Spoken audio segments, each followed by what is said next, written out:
சேலம் மாவட்டம் சங்ககிரி காவல் நிலையத்தில் மர்ம பொருள் வெடித்து மேற்கூரை தகரம் சிதறி ஒருவர் மீது பட்டதில் அவர் உயிரிழந்த சம்பவம் அதிர்ச்சியை ஏற்படுத்தியுள்ளது.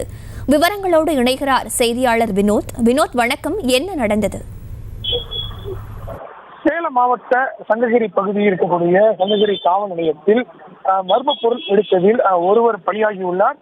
இது குறித்து சேலம் மாவட்ட காவல் கண்காணிப்பாளர் அருண் கபிலன் தற்போது நேரில் சென்று விசாரணை மேற்கொண்டு வருகிறார். சேலம் மாவட்டம் சங்ககிரி பகுதியில் இருக்கக்கூடிய காவல் நிலையத்தை சுற்றிலும் ஏராளமான குப்பைகள் கொட்டி வைக்கப்பட்டிருக்கின்றன. இந்த குப்பையிலிருந்துதான் ஒரு வெடிப்பொருளானது வெடித்ததாக கூறப்படுகிறது. அவ்வாறு வெடித்த போது அங்கு காவல் நிலையம் முன்பு அமைக்கப்பட்டுள்ள, அதாவது காவல் நிலையத்துக்கு வரக்கூடிய நபர்கள் ஓய்வெடுக்க அமைக்கப்பட்டுள்ள மேற்கூரின் மீது அந்த மர்ம பொருள் விழுந்ததில் அந்த தகரமானது வெடிக்க செய்திருக்கிறது. அப்போது அங்க புகார் கொடுக்க வந்திருந்த ஈரோட்டைச் சேர்ந்த ஒரு நபரும் சங்ககிரி பகுதியைச் சேர்ந்த மற்றொரு நபர் மீதும் இந்த தகரமானது விழுந்திருக்கிறது.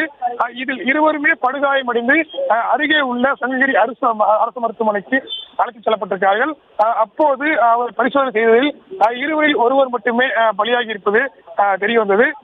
குறிப்பாக அந்த பலியானவர் அதே பகுதியை சேர்ந்த இப்ராஹிம் என்றும், இது மட்டுமல்லாமல் மற்றொருவருக்கு தொடைப்பகுதியில் பலத்த காயம் ஏற்பட்டு அவருக்கும் அங்கு சிகிச்சை அளிக்கப்பட்டிருக்கிறது.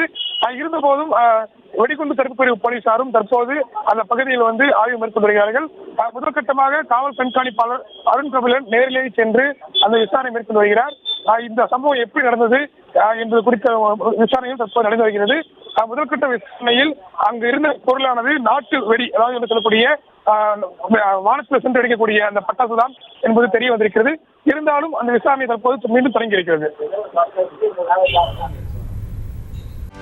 செய்திகளை உடனுக்குடனும் துல்லியமாகவும் தெரிந்து கொள்ள சப்ஸ்கிரைப் பண்ணுங்க.